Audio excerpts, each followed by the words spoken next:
The saloon fell deadly silent as the chair exploded across the old cowboy's back, splintering into a dozen pieces. Splinters rained down like wooden snow as he stood there, hunched over the bar, one hand still wrapped around his whiskey glass.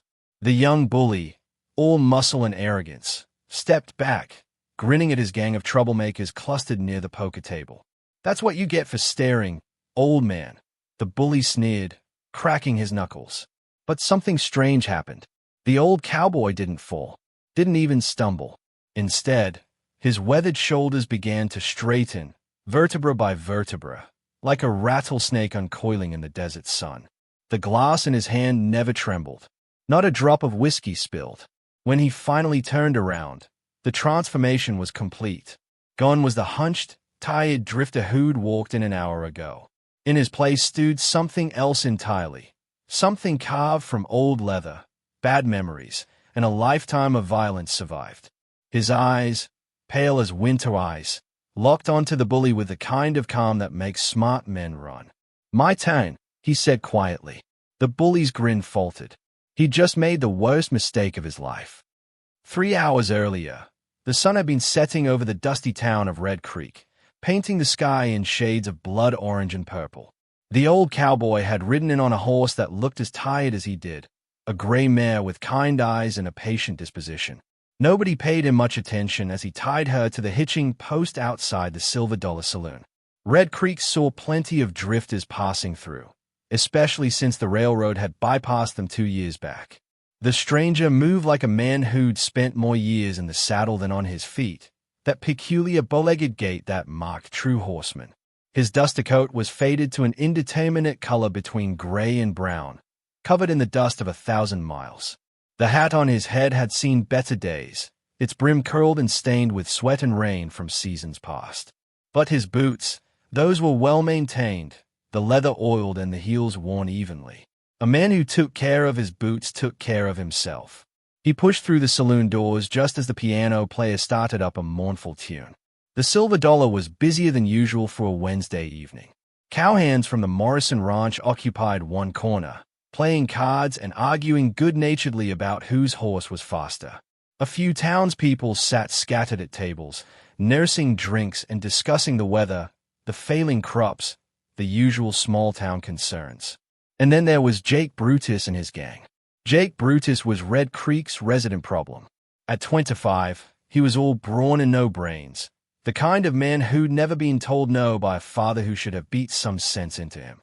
His gang consisted of 5 other young toughs, boys from broken homes or broken dreams who'd found purpose in following Jake's lead. They spent their days stealing, cheating at cards, and terrorizing anyone they perceived as weak. The sheriff, old Sheriff Coleman, had tried to run them out of town twice, but Jake's father owned half the businesses in Red Creek, and money talked louder than justice. The old cowboy didn't even glance in their direction. He walked straight to the bar, each footstep measured and deliberate, and settled onto a stool with the careful movement of a man whose bones remembered every fall, every fight, every hard year. "Whiskey," he said to the bartender, his voice like gravel grinding under wagon wheels. "The good stuff, if you've got it." Hank, the bartender, was a portly man with impressive mutton chops and a nervous disposition. He sized up the stranger, noted the way his hand rested naturally near his hip, where a gun would be, though the stranger wore no visible weapon, and poured from the top shelf. Some instinct told him this wasn't a man to serve rot gut. "Passing through?" Hank asked, making conversation as bartenders do. "Maybe, maybe not." The old cowboy took a sip, savored it, nodded appreciation. "Depends. On what?" "On whether this town's got what I'm looking for." Before Hank could ask what that might be, a burst of laughter erupted from Jake's table. One of the boys had apparently told a joke, probably a crude one judging by the raucous response. The old cowboy's eyes flickered toward them for just a moment, then back to his drink. That moment was enough. Jake Brutus had the instincts of a bully, which meant he had an uncanny ability to sense when someone might be judging him. He caught that brief glance from the stranger, and something in him bristled. Who was this old nobody to look at him, to assess him? Jake was the king of this saloon, the toughest man in Red Creek, and he didn't appreciate strangers eyeballing him like he was some kind of curiosity. "You got a problem, old-timer," Jake called out, his voice cutting through the piano music. The saloon went a few degrees quieter. The Morrison Ranch hands exchanged glances. They knew what was coming. They'd seen Jake pick fights before, always with men he thought he could beat, always with witnesses to spread the story of his toughness. The old cowboy didn't turn around. He took another sip of whiskey, slow and deliberate. "No problem," he said calmly. "Just enjoying my drink." "Then keep your damn eyes to yourself." "Will do." Jake's gang laughed, taking their leader's words as some kind of victory. The tension broke, the piano music swelled again, and conversations resumed. But Jake kept watching the stranger's back, kept watching the way the old man sat so still, so calm. It irritated him. Most men showed fear when Jake Brutus spoke to them. This one showed nothing. It was an insult that Jake would not forget. For the next 2 hours, Jake drank and brooded, his eyes returning again and again to the old cowboy's back. And slowly, as the whiskey worked its poison, an idea formed in his mind. He would teach this stranger a lesson about respect. He would show everyone in the Silver Dollar who really ran this town. It was the worst idea Jake Brutus ever had. The old cowboy had ordered his third whiskey when Jake Brutus finally made his move. 3 drinks in 2 hours, a pace that suggested a man who enjoyed the taste more than the effects, who knew his limits and respected them. He sat at that bar like a statue, occasionally exchanging quiet words with Hank about nothing in particular. The weather, the quality of the whiskey, the kind of small talk that filled space without meaning anything. But Jake's patience, never his strong suit, had worn completely through. "Boys," he said to his gang, loud enough that half the saloon could hear, "you ever notice how some folks don't know when they ain't wanted?" His cronies, well-versed in their roles, chuckled on cue. One of them, a rail-thin kid named Pete with a scar across his chin, decided to contribute. "Sure do, Jake. Some people just got no sense of their place." The Morrison Ranch hands began gathering their cards, reading the room. They'd seen this play out before. The smart move was to finish your drinks and leave before the violence started, before the sheriff came asking questions about witnesses. One by one, they made their excuses and headed for the door. The few townspeople followed suit. Within 5 minutes, the Silver Dollar had emptied of everyone except Hank behind the bar, Jake and his 5 gang members, and the old cowboy who still hadn't turned around. "Maybe we should close up early tonight," Hank suggested nervously, already knowing it wouldn't matter. "Maybe you should shut your mouth and pour me another drink." Jake shot back, standing up from his table.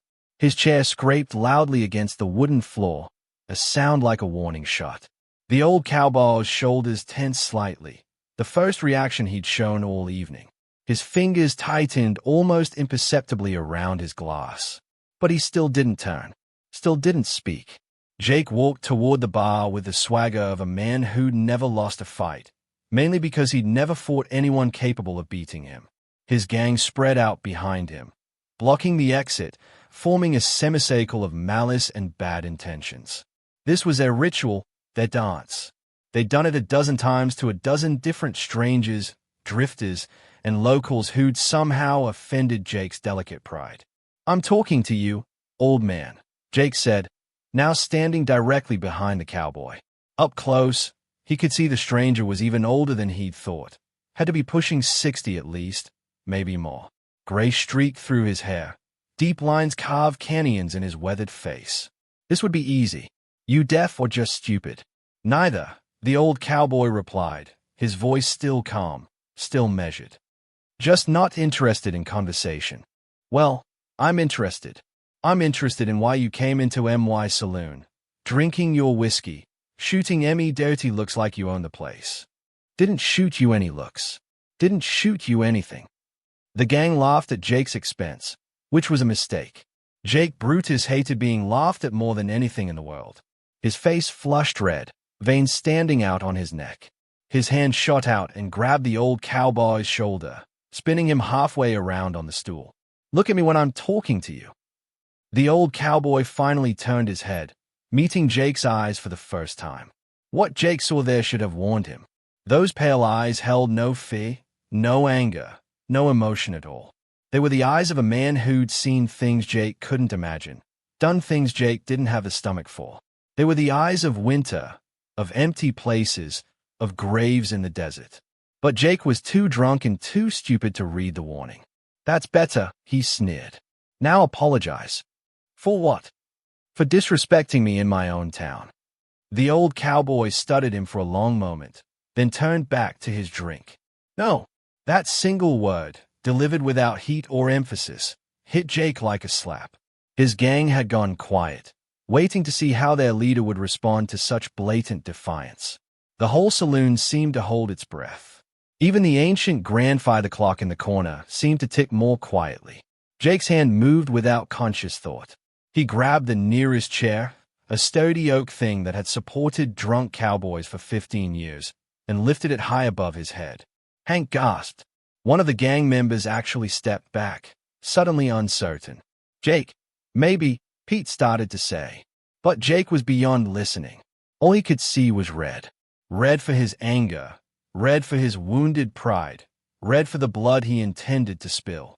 With a roar of pure rage, he brought the chair down with every ounce of strength in his considerable frame, smashing it directly across the old cowboy's back.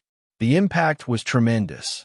The chair exploded into splinters and fragments, pieces flying in every direction. The sound echoed through the saloon like a gunshot, and the old cowboy stood there, hunched over the bar, absolutely still. His whiskey glass remained in his hand, steady as stone. Not a single drop had spilled. For a moment, time seemed to stop completely in the Silver Dollar Saloon. Splinters of oak chair hung suspended in the air like wooden snowflakes, caught in the amber light of the oil lamps.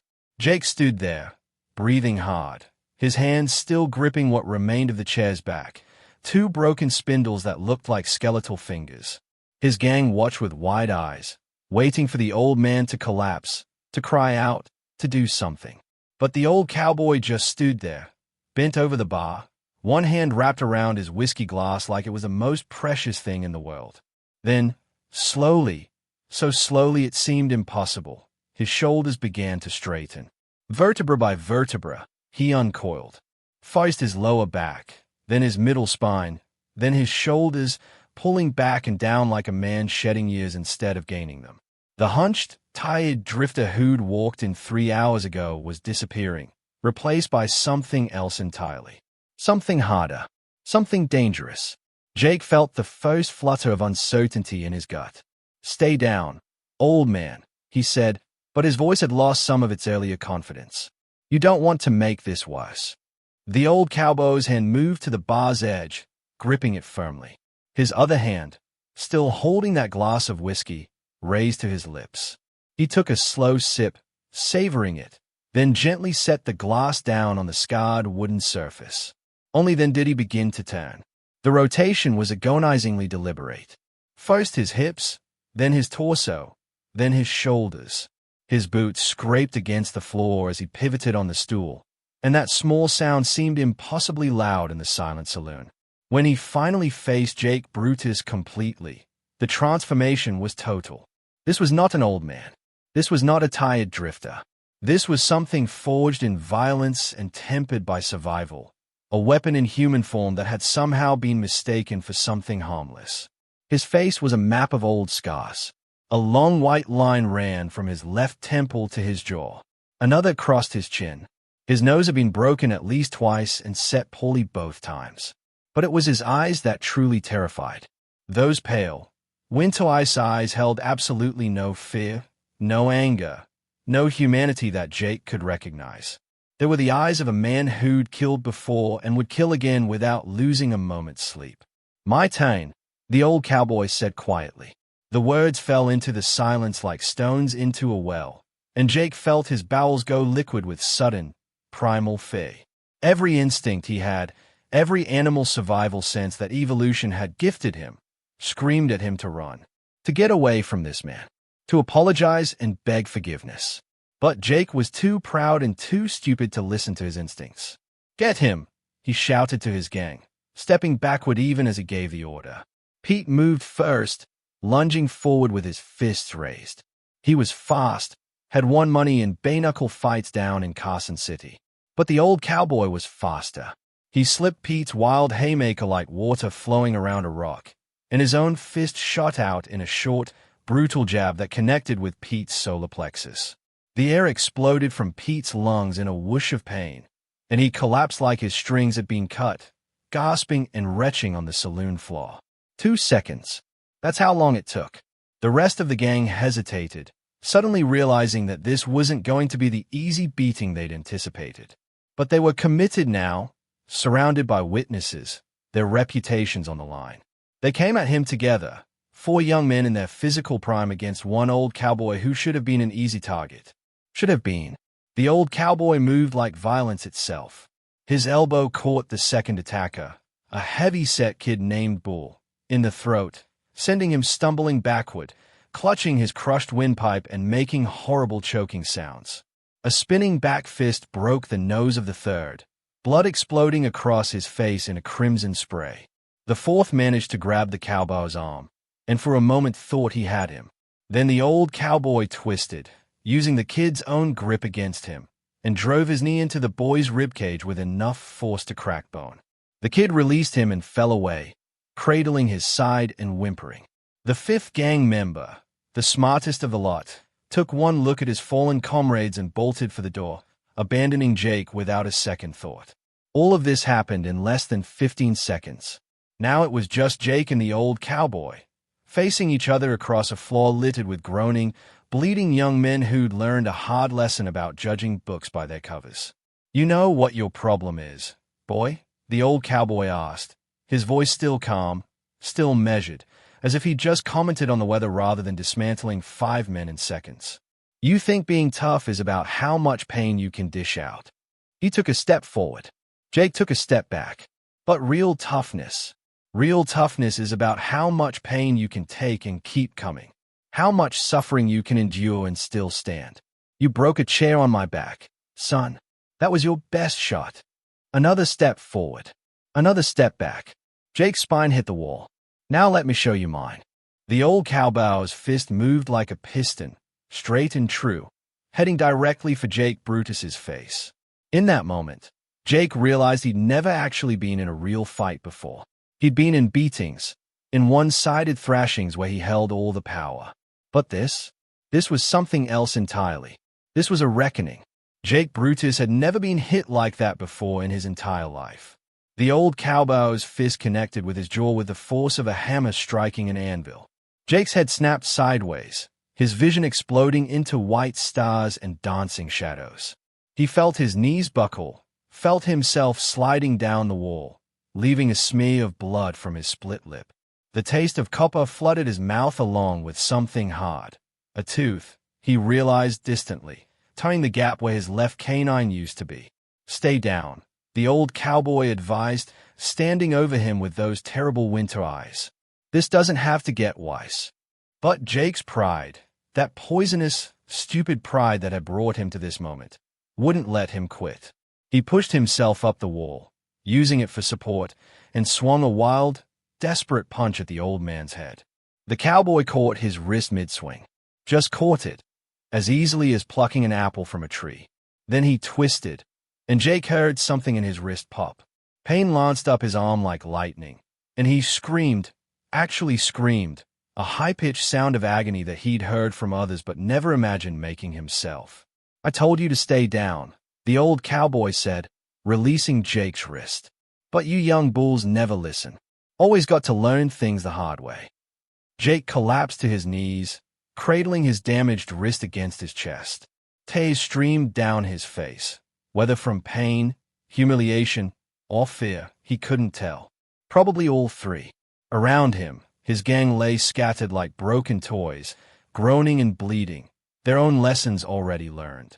The old cowboy walked back to the bar, each step measured and calm, and picked up his whiskey glass. He drained it in one swallow, then set it down gently and laid a silver dollar beside it, far more than the drinks were worth. "Much obliged," he said to Hank, who'd watched the entire thing from behind the bar with his mouth hanging open. Who are you?" Hank managed to ask. The old cowboy smiled, but it didn't reach his eyes. Just a man passing through. But since you asked. He paused, seeming to consider whether to answer. Then he shrugged. Name's Caleb Stone. Used to be a lawman, long time ago. Marshaled in Dodge City, Tombstone, Deadwood. Put down the gun and the badge 20 years back. Been drifting ever since. Hank's eyes went wide. Even Jake, through his pain, felt a chill of recognition. Caleb Stone. The name was legend in these parts, though most folks thought he was dead.